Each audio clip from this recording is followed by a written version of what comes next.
This is the Oaks, a house in the country which I rented for the summer. As an author, I write tales of mystery and murder. But the things that happened in this house were far more fantastic than any story I've ever had published. I brought a staff of servants from my city apartment, and my maid Lizzie Allen, who had been with me nearly 20 years. Lizzie? Yes, Miss Cornelia. Is the car ready? It's at the door. Look, Miss Cornelia, them servants you brought from the apartment are talking about walking out on us. Really? Well, I know they don't like it here, but I didn't think it was that bad.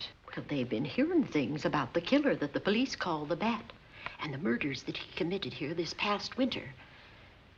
Now people are saying that he's back again. Well, how can they be sure of that? Has he committed another crime? No, not yet, but that ain't saying that he won't. Here's something else. You've heard about the bats they have here. Animal bats, the kind that fly. Yes, yes. Look what it says in this magazine. This is a report from the State Health Department, and it says some of them bats is rabid.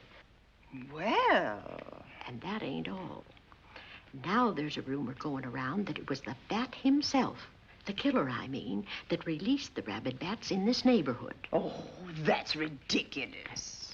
Well, the housekeeper, the cook, the butler, and the upstairs maid don't think so. Well, I can't help what they think.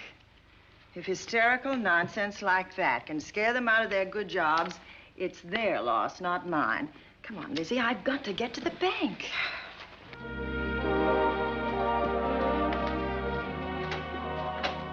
Drive directly to Zenith Bank, Warner. I'm afraid we'll have to hurry. It's near closing time. I'll get you there, Miss Van Gorder.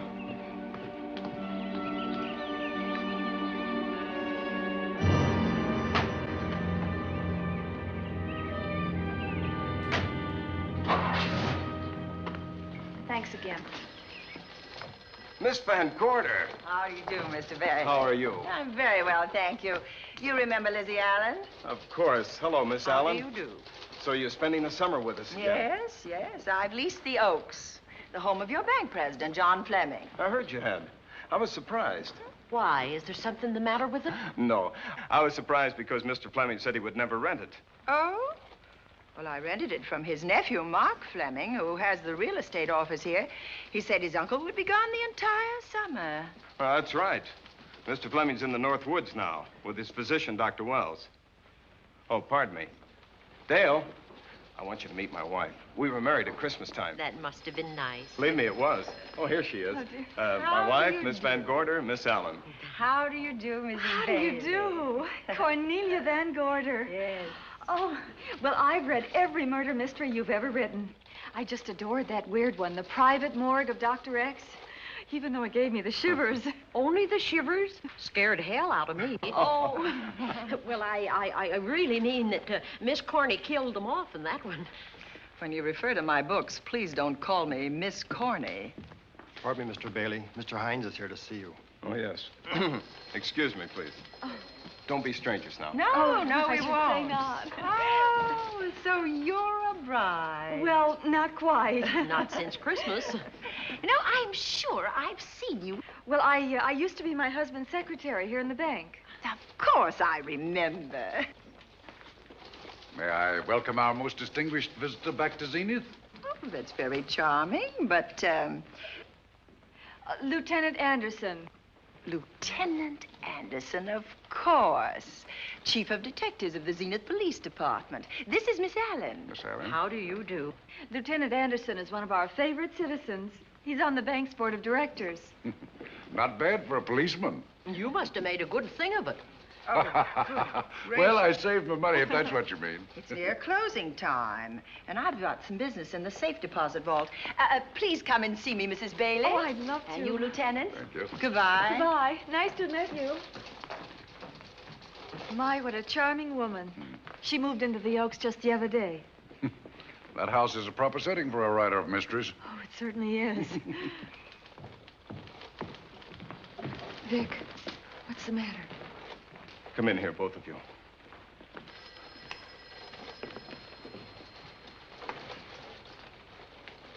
Andy, we're in trouble. Wendell Hines came in to pick up $350,000 worth of bonds that we were holding as collateral for a loan. They were kept in our special vault. Mr. Fleming and I are the only officers of the bank who have access to that vault. So? The Hines bonds are gone. That's not all. Other negotiable securities are missing. From what I can gather, short of a careful check, the bank has been looted of over $1 million worth of securities. You'll have to notify Fleming. I wish I could talk to him. Unfortunately, he and Dr. Wells are deep in the woods. They can't be reached by phone.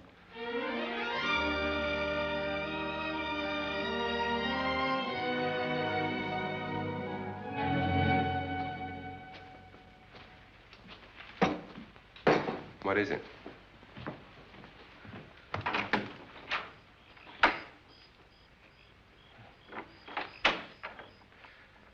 I thought I heard someone on the path coming from the lake. Had an idea it might be that guide of ours. Oh, Sam won't show up until morning. It's a 20-mile canoe trip from here to civilization. 5 will get you 10. Sam has a message for me. I thought you told him at the bank not to bother you. I did, but they'll bother me. Doctor. Yes, John. What would you do for $500,000? Anything short of murder. Why not murder? Too messy. Too great a risk? For $500,000? Yes. I pinched $1 million from the bank. Well, I'm not kidding. I embezzled it. Not that I think you wouldn't do it if you thought you could get away with it. I got away with it. I'm not talking about currency. I took negotiable securities that could be converted into cash. I have the cash in 10s, 20s, and 100s. Well, I'm your doctor, not your lawyer. Why tell me this? You'll find out why. Who's going to take the blame for the robbery? Bailey, the cashier.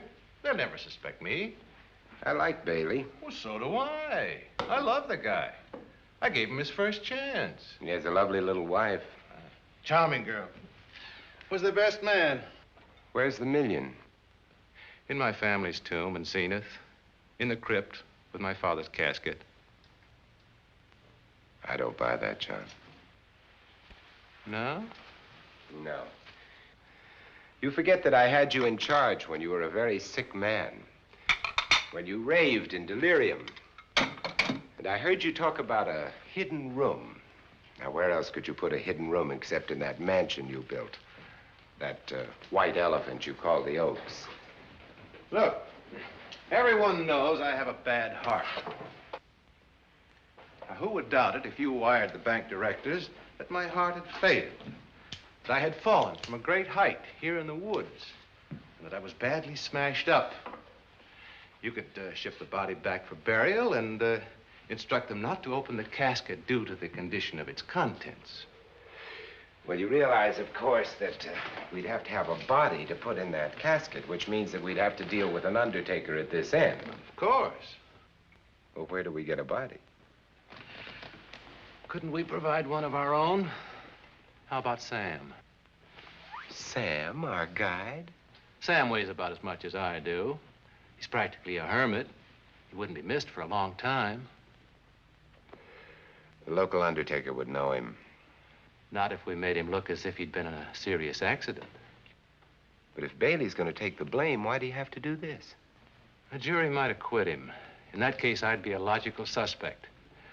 I could disappear, of course, but it's safer if they think I'm dead.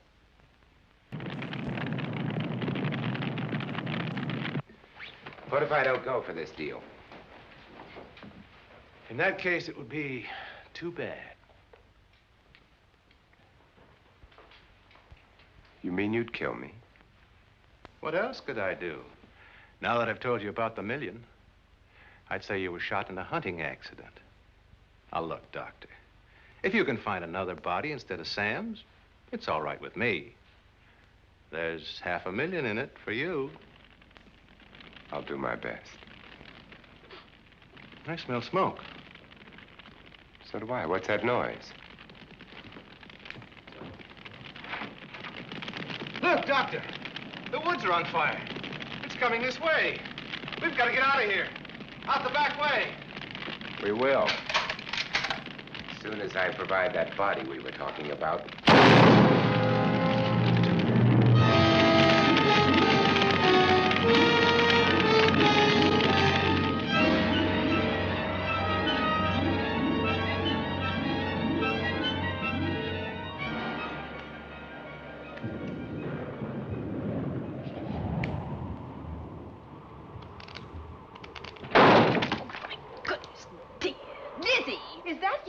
Yes, Miss Cornelia.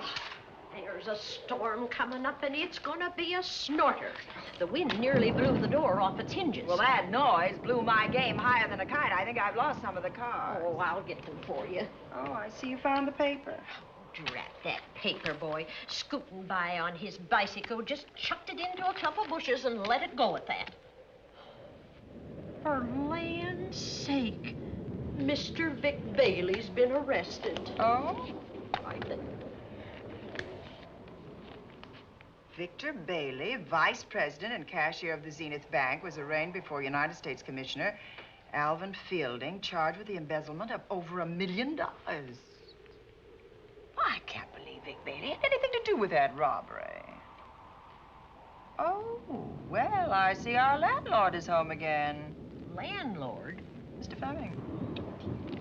Dr. Malcolm Wells is back in town with the body of John Fleming, president of the Zenith Bank, who was killed in a forest fire.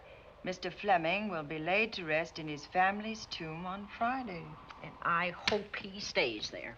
Well, why shouldn't he? Well, this is his house. And ever since he died, some funny things have happened here. For instance? The housekeeper, the cook, and the butler said that they heard strange noises at night. And the upstairs maid swore that she met a man without a face coming up the back stairs. Oh, so that's why they quit and left me to run this place without a staff. They didn't tell you, Miss Corney, but the truth is they were scared to stay. But you're still here, Lizzie. Haven't you seen anything? No. No, and even if I had, I ain't afraid of ghosts. They're afraid of me.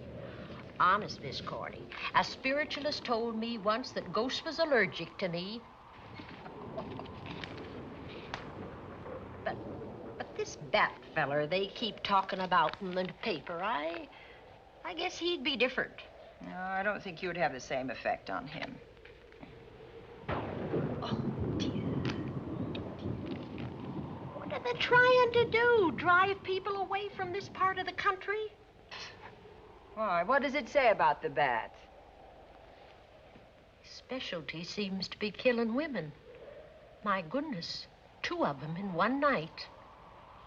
All his victims died the same way, like their throats had been ripped open with steel claws. That's a charming little caper. I'll have to try it sometime. In a book.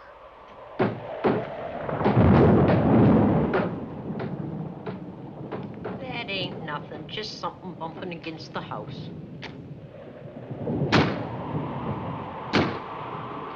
That's just the wind banging a door. Pay no attention to it. Listen to this. One of his victims, who lived for a moment after she was found, described the bat as a man without a face. Honest, Miss Corney, I think that woman must have been exaggerating.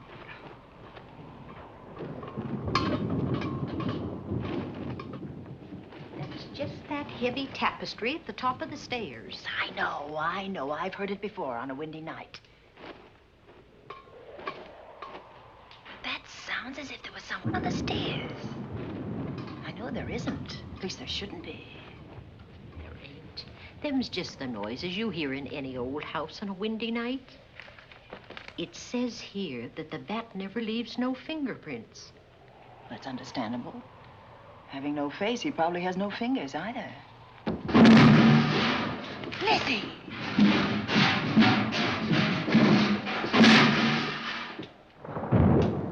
And that, I suppose, is the cat dropping its dentures. No, I don't think so. But I think it's something should be looked into.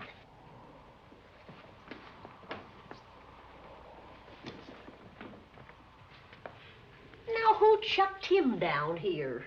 The wind, I hope. There must be a window open up there. No, Lizzie. Let him lay. Let him sleep it off.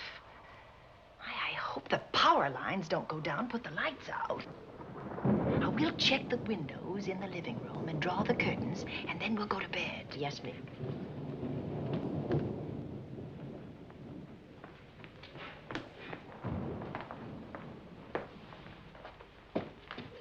I won't be a minute.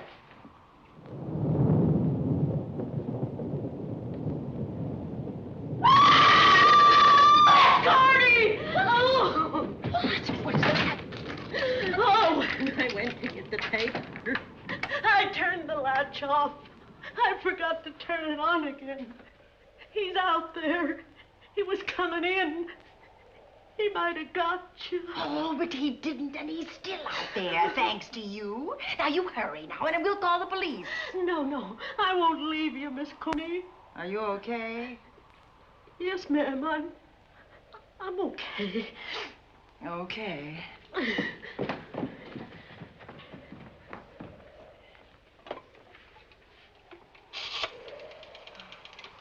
Operator? Give me the police department, please. Zenith Police Department. This is Cornelia Van Gorder. I'm living at the Oaks. We know about that, Miss Van Gorder. Just a moment ago, a man tried to force his way into this house. You're not alone there, are you? What about your servants? Well, I have none except my chauffeur, and he's away. He won't be back until the morning. Now, there's only 2 of us here tonight, and we're going to lock ourselves in my room. Now, if any of your men see anything, will you have them call me? I'll send officers over there right away. Oh, thank you very much. Come on, Lizzie. We're going to sleep in my room.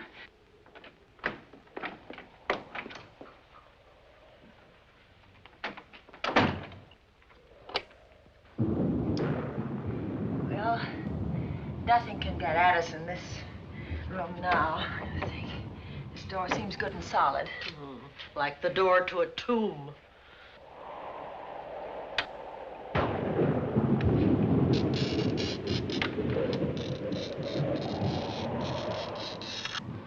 I think that couch will be comfortable. There's some extra bedding, you know, in Yes, the ma'am. closet. Let's see now.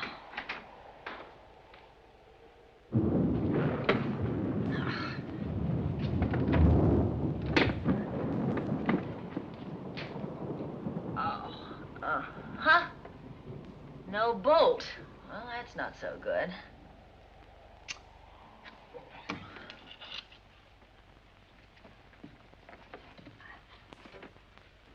What's that for? That, my good woman, is a booby trap. If anybody tries to open this transom, this will be knocked off, and we'll hear it fall.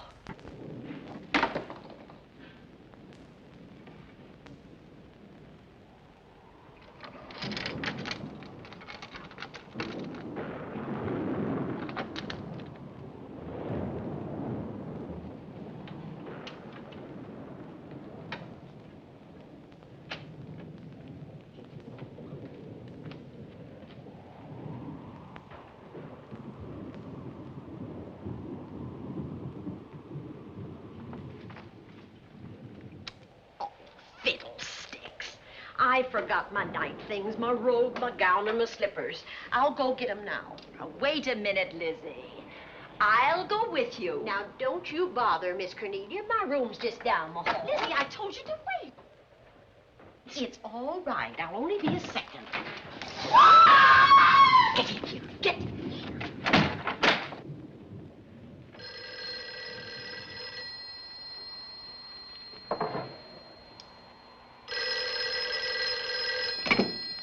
Yes?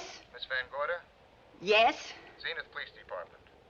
There's a police car just outside your house, and the officers in it have reported that there's no sign of a prowler anywhere on the grounds. Well, the man's inside now. He's in the hall, just outside my bedroom. Have your men break through the kitchen door and search this place from top to bottom. Okay, Miss Van Gorder. Sit tight. I will. I have a gun, and I know how to use it.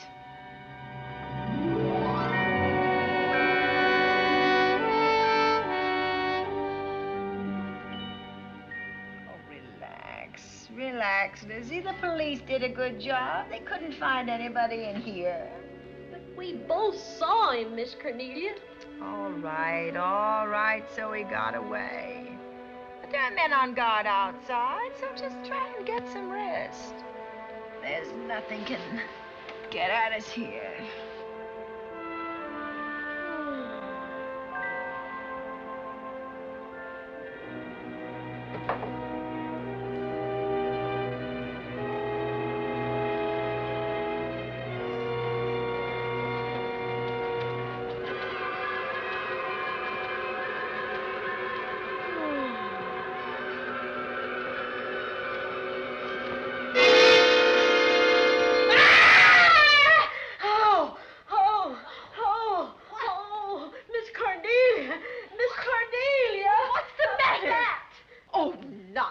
You've had a nightmare. Maybe I did.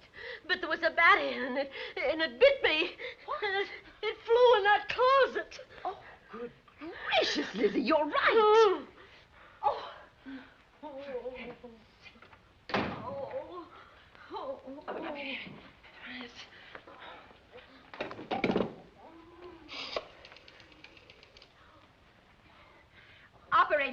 Operator, will you get me Dr. Malcolm Wells' office, please? No, I don't know his number, and I have no phone book up here, but this is an emergency. Will you connect me with his office, please? Oh, dear, I'm going to get the rabies. Hello? Hello? Dr. Wells' office? This is a call service. Dr. Wells is out at the moment, but if you'll give me your name and number, I'll try to locate him. Well, this is Miss Van Gorder of the Oaks. My maid has just been bitten by a bat that may be rabid, and she must have treatment as soon as possible. And I was told that Dr. Wells was the nearest physician. I'll try to find him for you, and if I can't, I'll send you another doctor. Oh, well, thank you very much. Oh, he's out on a case. Oh. Oh, I hope it's not a delivery. A baby, I mean, they can be terribly complicated. It never bothered me none. Oh, Lizzie, you never had a baby. Of course I didn't. That's why they never bothered me. Oh, does it hurt, huh? Little.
Dr. Wells?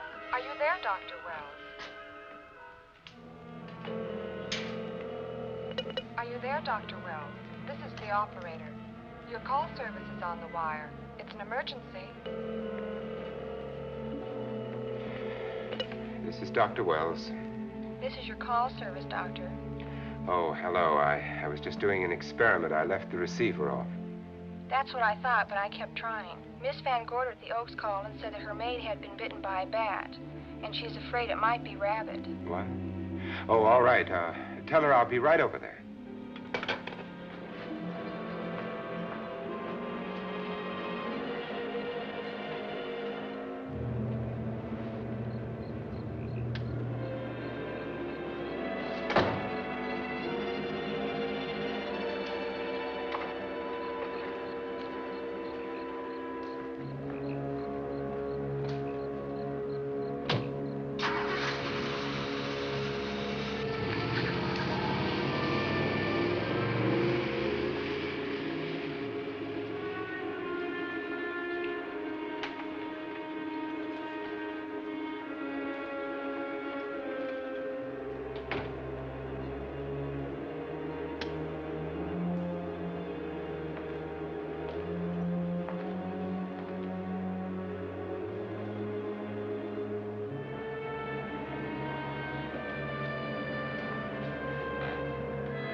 Who's there?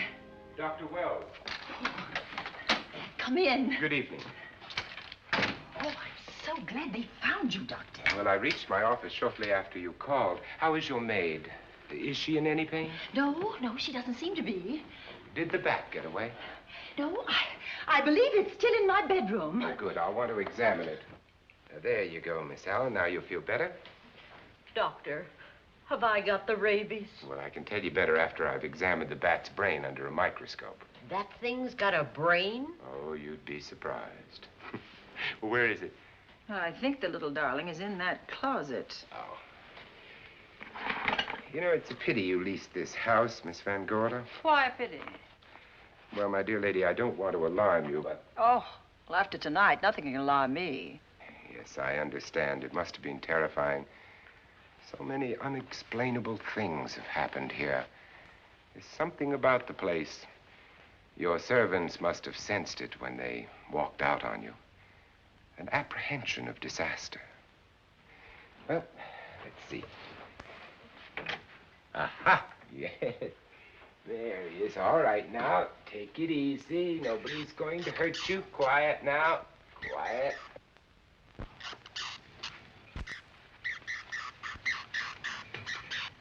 He looks quite normal. Doesn't seem to be sick at all. Oh, ain't that nice? I've been worried about him. Well, you should be. From his appearance, I'd say that he doesn't have any infection. In which case, you've had a narrow escape. Now, you take one of those tablets I left for you, and I'll guarantee you a good night. And I'll drop in on you tomorrow. Oh, thanks for everything, Doctor. Now, don't worry, I can find my way out. Oh, I know you can, but do let me help you. Oh, don't forget that once I'm gone, you'll have to climb those stairs alone. Oh, I'm all right. I'm armed now. Can you, shoot one of those things without shutting your eyes? Oh, Doctor, there are guns in every book I've ever written. I don't write about things I'm unfamiliar with. Lock the door, Lizzie. Good night. Yes, ma'am. Good night, Doctor. Accident? No, the wind blew him down. Oh. I think. Oh. Did you know that young Mark Fleming leased you this house without notifying his uncle? No, I didn't. Well, it doesn't matter now. John Fleming is dead and Mark's his heir. But if John were alive, he would warn you to leave here, Miss Van Gorder. Really? Yes. It's been a tragic place for anyone who ever lived in it. Well, good night. Good night, Doctor. Who's out there? Nobody you need worry about, Doctor. Oh, it's Andy. That's right. Oh, good evening, Miss Van Gorder. Good evening, Lieutenant. Is somebody sick here? My maid was bitten by a bat. Oh? A rabid bat? Well, I'll know for sure when I get to my lab. I caught the bat. It happened indoors? In my bedroom. Yes. How'd it get in? Well, there are many ways a bat could get in a house. You ought to know. I spotted this hole in the window the minute I got here. Why? That's where the two-legged bat got your door open. Miss Van Gorder told me that she phoned headquarters at Zenith. Yes, I phoned twice. The second time was after the prowler got in the house. Weren't headquarters, Andy? No, but they contacted me. An officer came and searched the house from top to bottom, but they couldn't find the bat. You better have this window fixed tomorrow. Oh, yes, I certainly shall. Yes, and I'd better be going. I'm due in surgery at 8 o'clock in the morning. Good night. Good night, Doctor. There'll be a man patrolling the grounds all night, Miss Van Gorder. Oh, thank you. And nobody inside, Andy? Why should there be? Well, how do you know but what the bat is hiding somewhere in the house? I'm quite sure he isn't in the house, Doctor. Not now. Good night. Good night.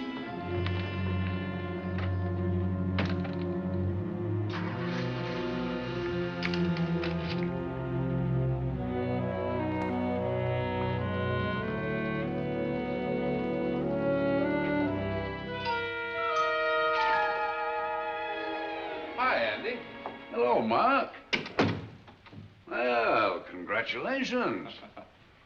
Real estate business must be picking up. New office, new furniture. New deal. How do you like it? Looks expensive. Are you squandering your inheritance? Oh, I haven't got it yet. Well, the paper says John Fleming left his entire fortune to you. Funny thing about that entire fortune is that we can't find it. No kidding. Oh, all Uncle John had in his bank account was a couple of $100. And his safe deposit box was empty. If we don't find that missing million, mine will be empty, too. How come? Well, all my savings were invested in Zenith Bank stock.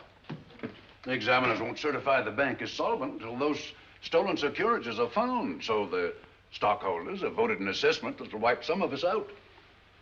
It's a since those securities have been converted into cash. And if I can't find that cash, I'm sunk. Well, where are you going to look for it, Andy? Here in Zenith. Your uncle wouldn't take $1 million on a hunting trip, would he? You suspect Uncle John? Why, Andy, he founded the Zenith Bank. That'd be like robbing the family tomb. You think he wouldn't? Well, besides, Vic Bailey's fingerprints are all over the vault. Now, they didn't find any of Uncle John's fingerprints. Because he wiped them off. Can the defense prove that? They'll try to. Judy Hollander, Bailey's secretary, is a defense witness. And they believe her testimony will have a powerful effect on the jury. Oh, well, she has a powerful effect on me. Judy's a doll. Here's the book you mentioned, Judy. It's your newest one. Yes, it's just been published. You can have that copy if you wish. Oh, it's a first edition and you've signed it. Yes, of course. Thank you so much. May I serve tea now, Miss Van Gorder? Yes, please do, Warner. Thank you. Well, I see you've engaged new servants. Yes, of course. Well, how did you persuade them to live in this house? Well, Jane Patterson, my new housekeeper, knows this house better than you do, Doctor. Oh? She worked for John Fleming. And Warner was my chauffeur. Chauffeur turned butler? Yes, incredible. He can play any part at a moment's notice. Did you get a plumber, Warner? No, we can't get a plumber for 3 days, madam. What about that leaking pipe? The basement will be flooded in 3 days. Well, the pipe is no longer leaking. You mean it's dried up of its own accord? No, not quite. I packed the elbow where the water was coming out. Packed the elbow? Oh, where did you learn how to do that? Well, into each life, a little rain must fall, and a careful man learns to keep himself dry. Now, is there anything else that you require, Miss Van Gorder? No, not at the moment, Warner. Thank you, madam. Now, there's a character. How long did you say that he worked for you as chauffeur? About 3 months. Well, I hope he doesn't have a police record. My dear Dale, it may interest you to know that the last night of his life, John Fleming told me that he loved your husband like a son. If Fleming were alive today, he would be fighting to prove Vic's innocence. Could Mr. Fleming prove his own innocence? Miss Van Gorder, can there be any doubt about it? There will be when Miss Hollander testifies at Vic's trial. Oh? You know something that we haven't heard yet, Judy? Something I saw with my own eyes. She's not permitted to say what it was. My dear girl, I wouldn't think of asking her. But let's assume for a moment that Fleming did steal the $1 million. Now, what would he do about it? Where is it? Hidden someplace where he could lay his hands on it without getting caught in the act. Now, if I was writing this, instead of living in the middle of it, I'd hide it right here in this spooky old house. Under a loose floorboard or up a chimney? If Mr. Fleming had the nerve to steal $1 million, he'd make his plans well in advance. I'd say he'd prepare a place to hide it. Possibly when this house was being built. Now, I rented this place for Mark Fleming, his nephew. I wonder if he'd have the floor plans. I'll ask him. Yes. Lizzie, will you bring Mrs. Bailey the phone? Oh, you ask him now. Okay. His number is Summit 7537. Oh, thank you, Lizzie. Summit 7537. Not bad, eh, Andy? That means new business. Now, you see, somebody wants to buy a house. Mark Fleming speaking. Oh, hello, Dale. Well, hang on a minute, honey, while I see if I have him. It's Dale Bailey, all excited. Miss Van Gorder wants to know if I have the floor plans of the Oaks. Now, what would she want with the floor plans? Well, she suggested to me that your uncle might have hidden the bank loot there. Are the plans here? They're somewhere in the house itself. Wait a minute, there is a place where Uncle Johnny might have kept those blueprints. What place? Well, I heard him talk about it a good many years ago. I can't be sure of the exact location. Anyway, I don't think the old boy had the guts to steal $1 million. But if I find those plans, I'll let you know, Andy. Hello, Dale. Look, honey, I haven't seen those plans since I was a kid, but I'll come over tonight and maybe we can find them. Thank you, Mark. We'll expect you. He seems to think they're here in the house somewhere. He's coming over tonight. Well, that's good. Dale and Judy are my house guests for the weekend. Would you like to have dinner with us tonight? Oh, no, thank you. I couldn't. I still have a few calls to make. You know, if Judy's testimony is going to clear Vic Bailey and implicate John Fleming, others may get the idea that there's buried treasure in this house. Don't even mention your testimony until you're actually on the stand. Oh, I won't. That's a smart girl, Judy, and a very lovely girl. Well, good afternoon, ladies. Goodbye, Doctor. Dr. Will. Come on, girls, let's go.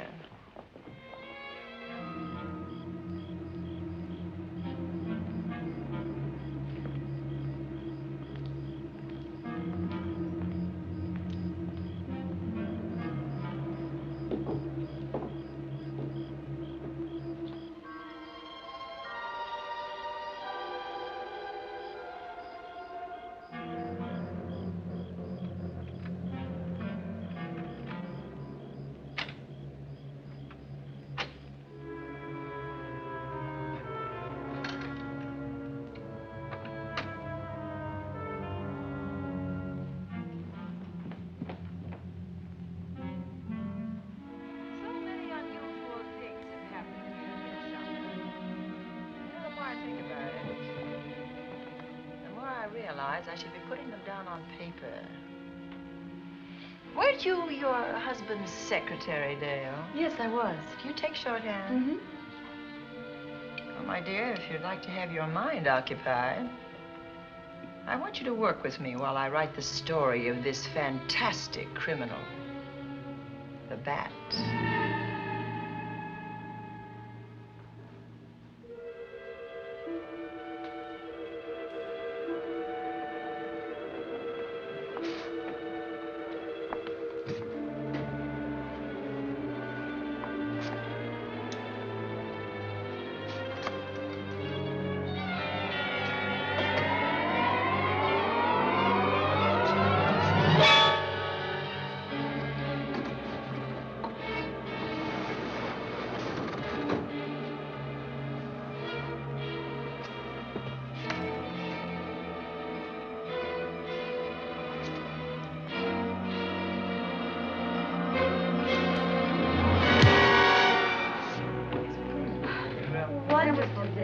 Thank you. It's really nice. It's a good dinner, Lizzie, as usual. Wonderful. Oh, what a lovely piece of silver. It's an original, isn't it? Yes, they still use them in England for buffet breakfasts. Some hot water in the bottom. Keeps your kippers hot, your sausages, and your scrambled eggs. Interesting. It's very useful. Really nice.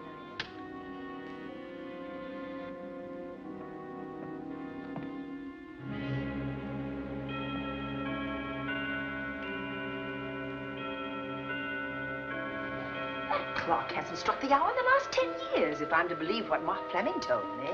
Why is it angled away from the wall like that? I don't know. Somebody must have moved it. Lizzie, very likely when she was dusting. Wait a minute. Did you know there's a door in this paneling? No, I didn't. Oh, my gracious, so there is. Maybe it opens to a secret passage. Well, certainly to a secret something. Who knows, girls? We'll be about to stumble on that missing million. Oh, this is... Oh, panel. There's a panel. There must be some gimmick to it. There always is. Yes, it moves. It moves. It moves. Oh.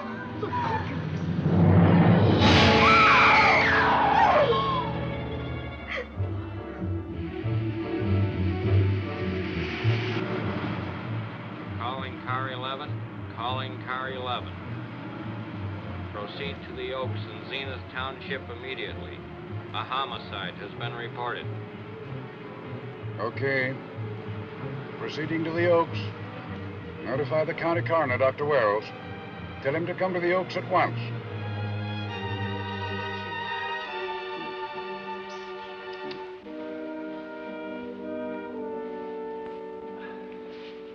Horrible. As if his throat had been torn by some creature with fangs or claws. That's his sign. We found it on the others he killed. I'd hoped those reports that he was up to his old tricks again were pure imagination, but apparently they're based on fact. He's come back. Back to the scene of his kills. Yes, that's who I mean. That's who did this. The bat. Who found Mark? We all did. And it's Dale and Judy and I. Lizzie was in the dining room.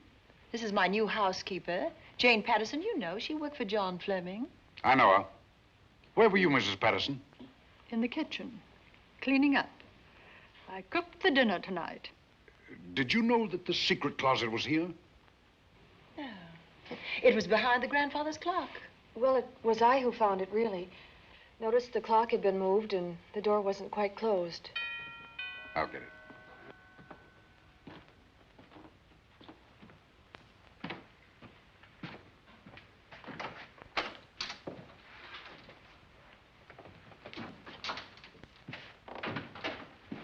Who is it?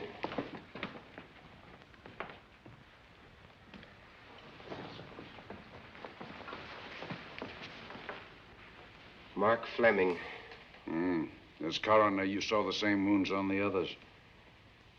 How long's he been dead? Oh, I'd say about a half an hour. Do you believe it was the bat? That's a bat's trademark. Perhaps he's still in the house. That's possible. Why should he be? Because he's looking for something, and like you, he believes it's here. And he's a persistent killer. I would advise you to get out of this house as quickly as possible, notwithstanding our expert police protection. Have you called the morgue? They're on their way here. Oh, good. I want to examine the body before they get here.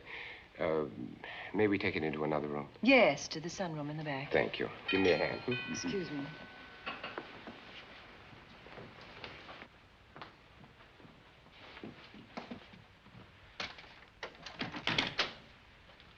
Oh, Warner, where have you been? Well, madam, has it been an accident? There's been a murder. Mark Fleming, the young man from whom I leased this place, was killed here tonight. They know who did it? Well, they believe it was the bat. I'm sorry I had to use the front door, Miss Van Gorder, but I forgot my keys, and when I rang the bell at the kitchen door, there was no response. Oh, this is Warner, Lieutenant. He's my butler. He was my chauffeur. Why'd you promote him? Well, it's very difficult to find a butler. They don't like service in the country. Have you been a butler before? I've served in many capacities, sir, but this was my night off, and I forgot my keys. I heard that part. What time did you leave the house tonight? Oh, about 6:30. I had dinner at Wiley's Roadhouse. Can you prove where you spent the rest of the evening? I can try. Try hard. And don't leave the house. I'll get to you later. Very good, sir.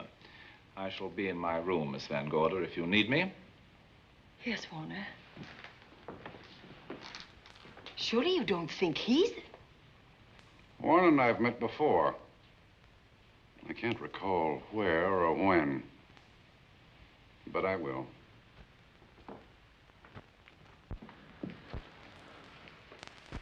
There'll be a crew here shortly from headquarters, dusting for fingerprints, taking photographs.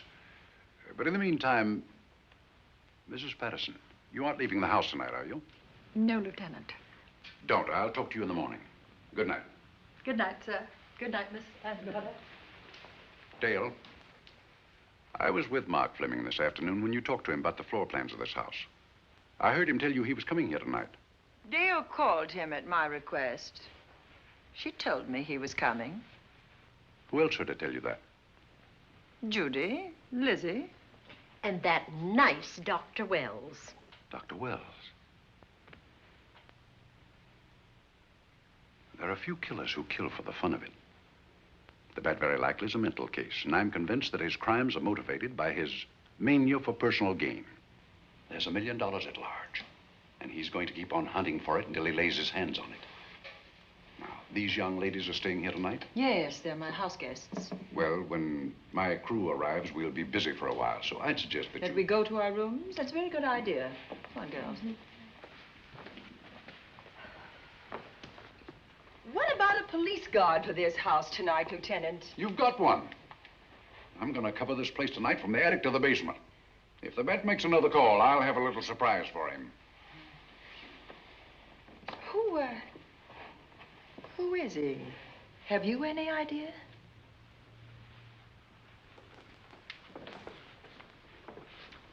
He could be anybody. So far, there are clues to his identity, but nothing we could take before a jury. I'm afraid we must look higher than the criminal world. He may be a merchant, lawyer, doctor, scientist, one of the pillars of his community. Ladies, lock your doors tonight. Stay behind them. I promise you you'll be safe. Good night. Good night, Lieutenant. Good night.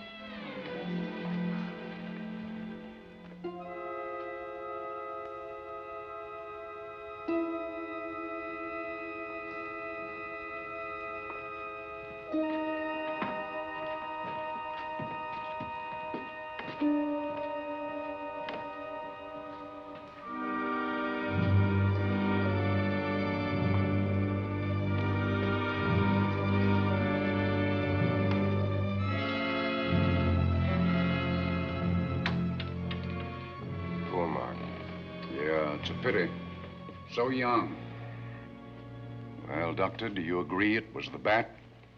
In my report, I shall say the death was caused by the same technique used in the other killings. A paralyzing blow to the throat, followed by severe lacerations of the jugular, resulting in excessive hemorrhage. In a layman's language, he didn't know what hit him. Oh, he knew. But he didn't have time to think about it.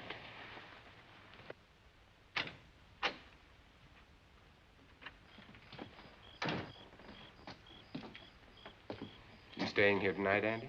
Well, until I check the doors and windows, but I'll be back bright and early in the morning.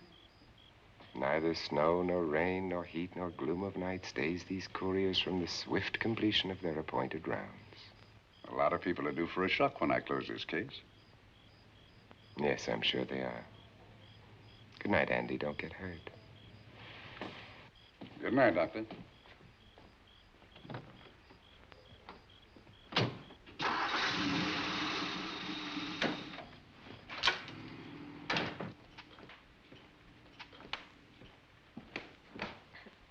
You know, I think we'd better let you get some sleep. Oh, Lizzie and I share this room for mutual protection. You know, one night, a storm blew the wires down, put the lights out, and I went out the next day and bought a half a dozen of these things. You better take one with you, Dale. Oh, thank you. We'll go across the hall now. Are you sure there's nothing else you need? Oh, no. Quite sure. We'll be all right. Well, if anything bothers you, you just sing out, and 2 strong women will come to your rescue. Oh, nothing will bother us. Not with Andy on the job. No. Well, good night. Good night, Miss Van Gorder. See you in the Don't worry, everything will be all right. Be long. Good night. Good night.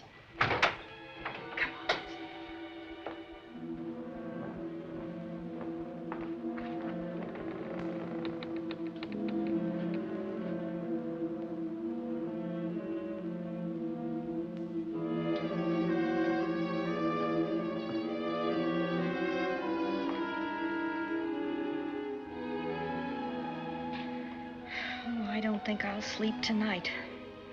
Me neither. All I can see is poor Mark Fleming staring at us. I thought that when people died, their eyes closed, as in sleep. Don't think about it. I'll bet you're thinking about it. No, I was thinking of my poor husband sleeping in jail tonight. Oh, Judy, I love him so much.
What's that noise? Oh, I don't know. I kind of fell half asleep. For a moment, I thought it was something from a dream. It's somewhere in the house. Yes, on the floor above. Not directly over us. Probably a room overlooking the driveway.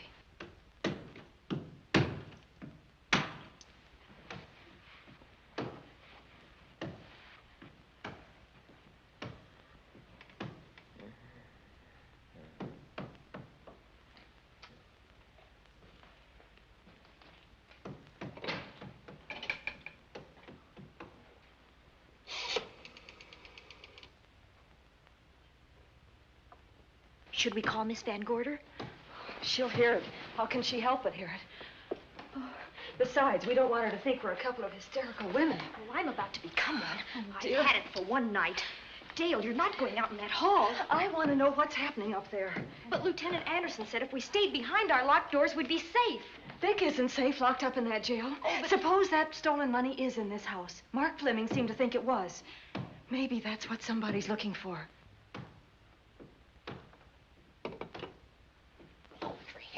Sake, don't you hear that awful noise up there? Now, Lizzie, you've just got to stay awake. The house phone and the outside phone wires have been cut, and we can't get help. Where's that policeman? Oh, I don't know. Something must have happened to him. Now, go on, get on your robe. Oh, Dale, please don't go up there. I've got to. Think what it could mean to Vic. Now, you stay here. Oh, no. If you go, I go.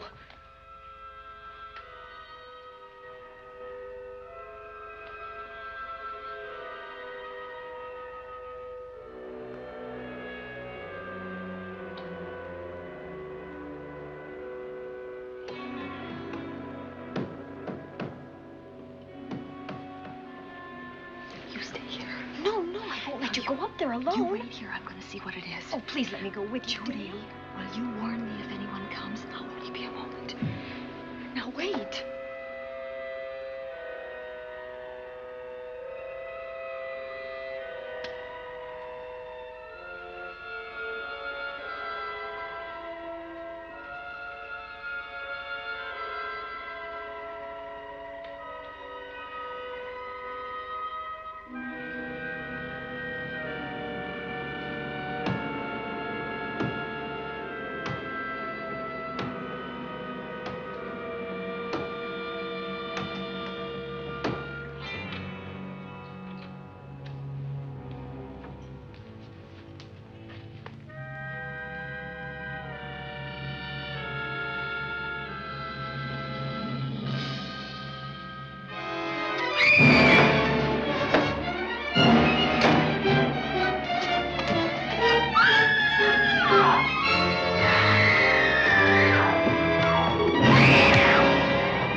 Give her to me. I'll look after her.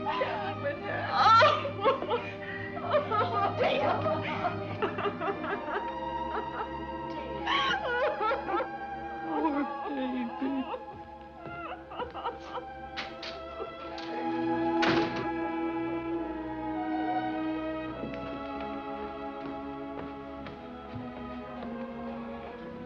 Judy.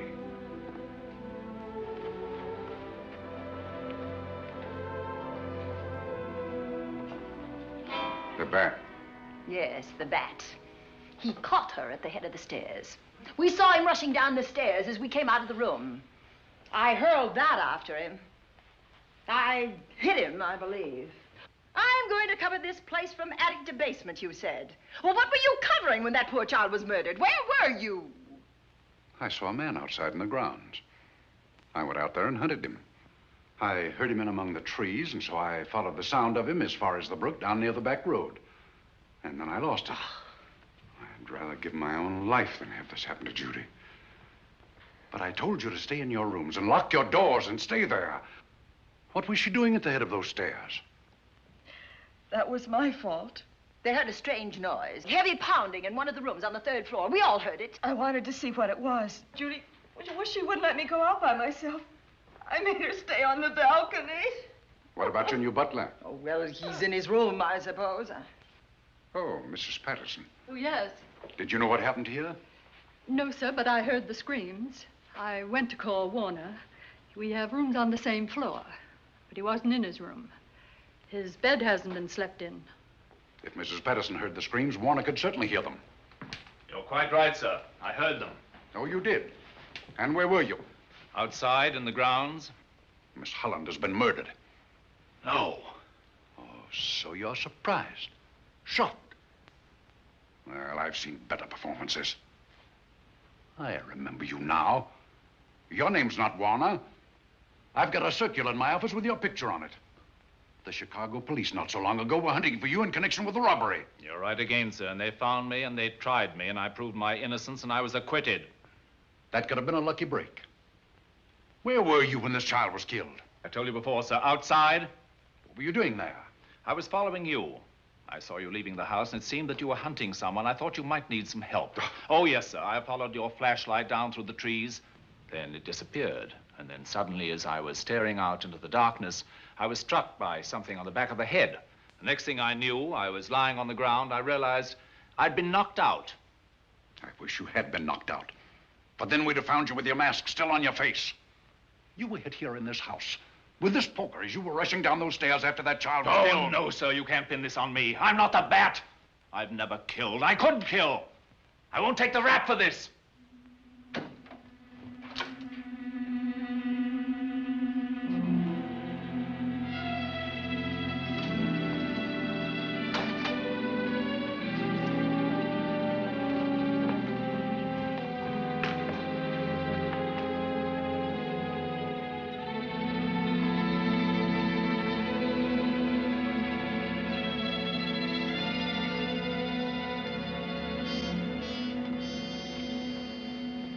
Doctor. We have another case for the county coroner. You see, the bat came back. Why did you come back, Doctor? Well, I had an accident about a mile down the road. The right rear wheel of my car came off and I plunged into the ditch. This was the nearest house, so I came here to call for help. I thought I'd find you around, Andy. Physician, heal thyself. You must have been hit by something on the back of your head. I told you I had an accident. So you did, Doctor. So you did. I could be wrong. But maybe I'm not. We shall see. All right, dear, let's start a new chapter. For days, the murders held the headlines. Lieutenant Anderson grilled us and ransacked the house from top to bottom. Warner was not placed under arrest, but his every move was watched. At night, except for a detective on guard in the house, the police and the reporters left us alone. And on one of those nights, without telling Lizzie or anyone else, I pursued a secret investigation of my own.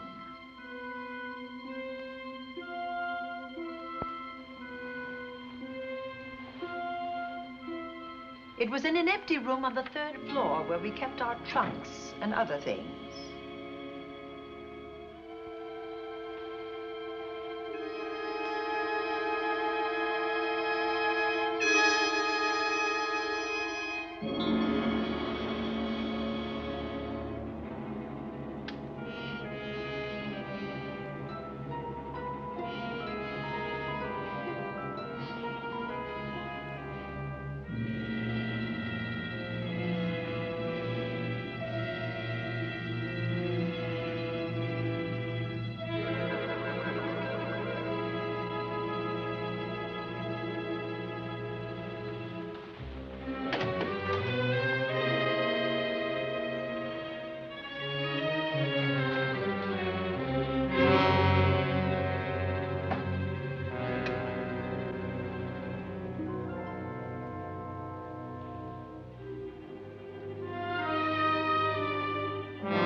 Put him up, Pat.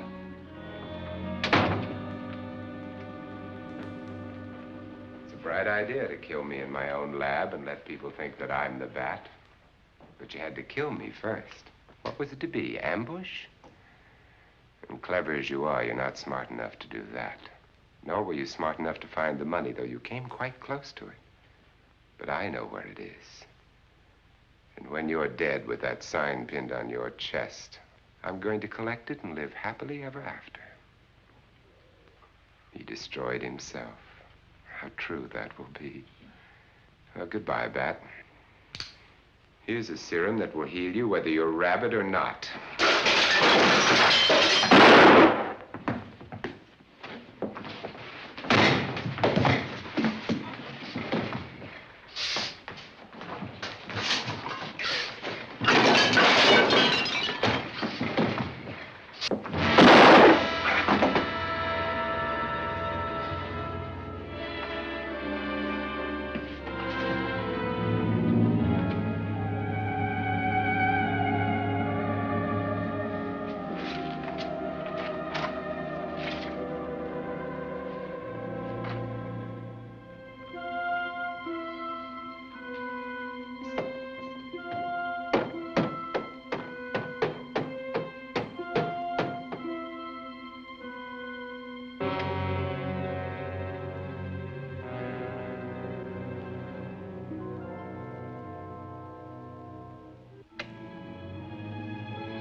Something's wrong. Something's wrong.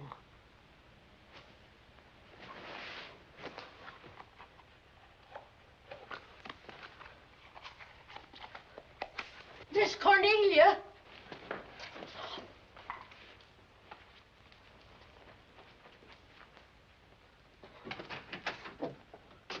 Miss Cornelia.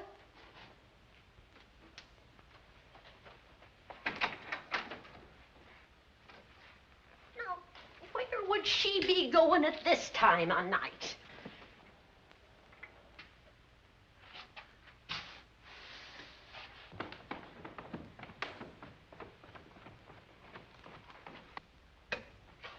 Well, land's sake.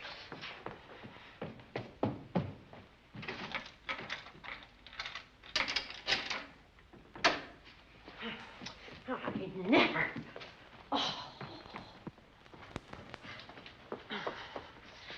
Mr. Davenport. Mr. Davenport. Oh, a fine thing. The door unbolted, the chain off, and you asleep on the job. Wait till Lieutenant Anderson hears about this. Come on, wake up. What's the matter with you? I don't know.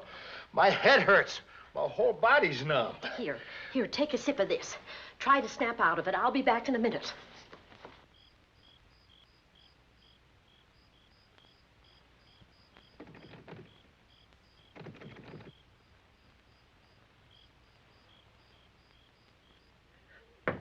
Hurry, will you? It's Lizzie.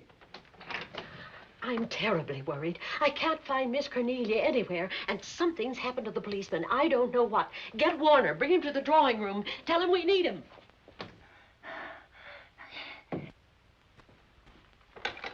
Are you all right now? Yeah, I'll be all right in a minute.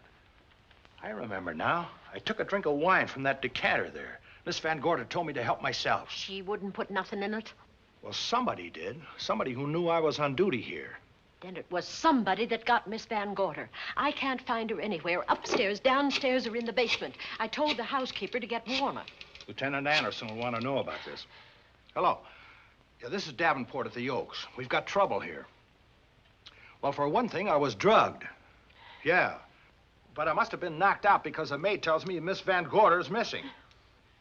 Well, you better call Anderson and let him know. He's not at home. Well, where is he? Out on a case? What case? Dr. Wells. What else did they tell you about it? Oh, hurry, will you? We've got to find Miss Cornelia. Okay. Lieutenant Anderson is out on a case. Dr. Wells was found dead in a room next to his garage, murdered. Dr. Wells? There's something queer about the killing of Wells, but headquarters won't talk about it. Lizzie, Warner isn't in his room. There's no sign of him anywhere. And I was supposed to keep an eye on that guy. Where's Miss Cornelia? That's what I want to know. Wait a minute. Didn't you say that the chain and the bolt were off of the front door? I certainly did. Well, maybe Miss Van Gorder went outside. Oh, she never would. We better look. I can't breathe. There's no air.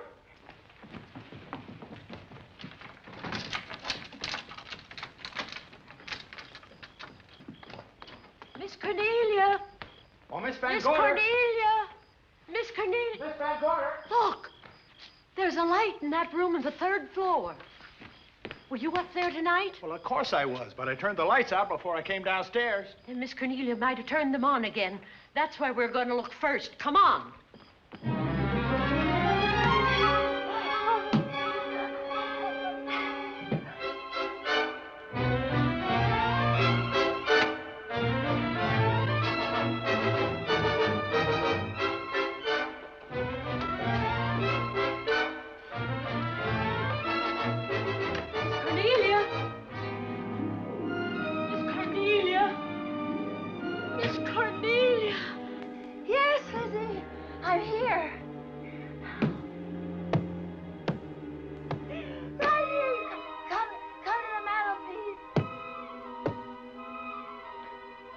Here we are, Miss Van Gorder. What do we do now?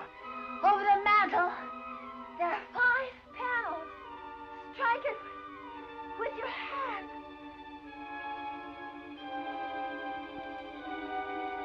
Which panel did you say, Miss Van Gorder? Oh, I can't. I just can't. Miss Van Gorder, which panel? We couldn't hear you. She said strike it. What difference does it make which panel? Strike them all. Look.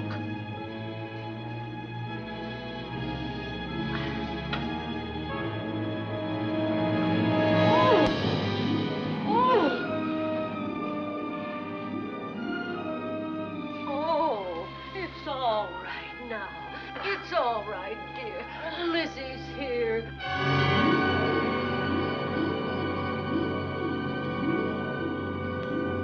Feeling better? Yes, much better. We'll take you to your room. Oh, no, you won't. I'm going to stay right here. I'm quite all right. Oh, how blessed it is to breathe without an effort. You know, no one knows how sweet the air can taste until someone shuts it off for a moment. That room is just like a box. When the mantelpiece closed, it seemed like all the air was drawn out of it. Look, there it goes again. Let it close. I can open it from in here. There's a control panel behind this blueprint. Electric motor under the trap door here. Once the door is open, you can keep it that way. I believe that the fireplace in this other room opens the same way. And it does. I tried to find this, but I couldn't find it. Yeah, it was back of this blueprint here. Well, it's quite a setup. Too bad we can't open that safe in the same way. Take an expert to crack this box or a shot of nitro. Well, maybe that's what the bat had in mind. Could be. Seems he's on the prowl tonight. Miss Van Gorder, Warner has disappeared. And Dr. Wells has been murdered. Dr. Wells?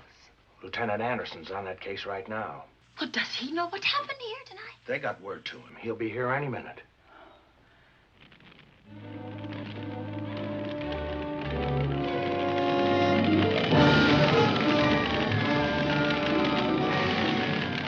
What's that noise?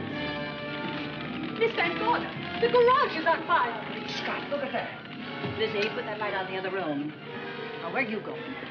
To report the fire. Well, you just stay right here. Miss Van Gorder, the garage. Well, let it burn. You watch the stair. Can't you see that fire was set to get us out of the house? Out of the house? Were you talking about the... Yes, I'm talking about the bat. Now that the lights are out, he'll think his trick has worked, and we've gone. He'll be here any minute. Well, so will Lieutenant Anderson. I hope so, but the bat will be here first. And he'll kill again if we're in his way. We've got to be as clever as he is.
But you'll be safer downstairs. I'll take care of you. Well, the others can go, but I'm going to stay right here. All right, but get out of sight.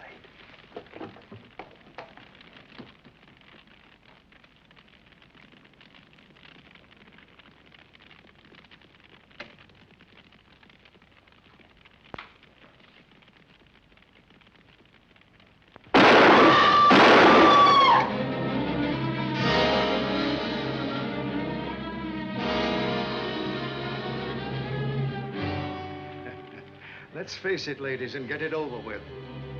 Others have seen my face before they died, but I'll have to deny you that pleasure. This would make a good scene for your book, Miss Van Gorder, but I'm afraid you'll never write it.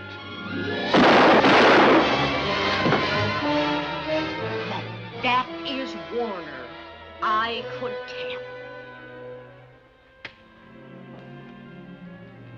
You misjudged me, Miss Ellen. Warner! I don't like being a murder suspect, Miss Van Gorder. I was headed for a plane, but halfway to the airport, I changed my mind and came back. I'm glad that I did.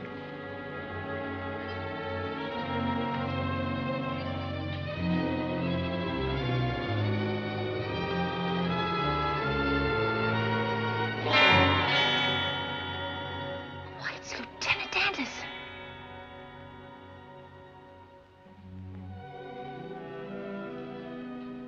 Yes, it was Anderson. He'd discovered the secret of the hidden room and was waiting to get into it and open up the safe. We found the money in it, a little over $1 million in tens and twenties and hundreds. Good old Andy. With all his ill-gotten gains invested in bank stock. It's rather a clever way to hide stolen money. In the open, as it were, and so respectable. But don't try it. No matter how clever you are, you can't hide murder.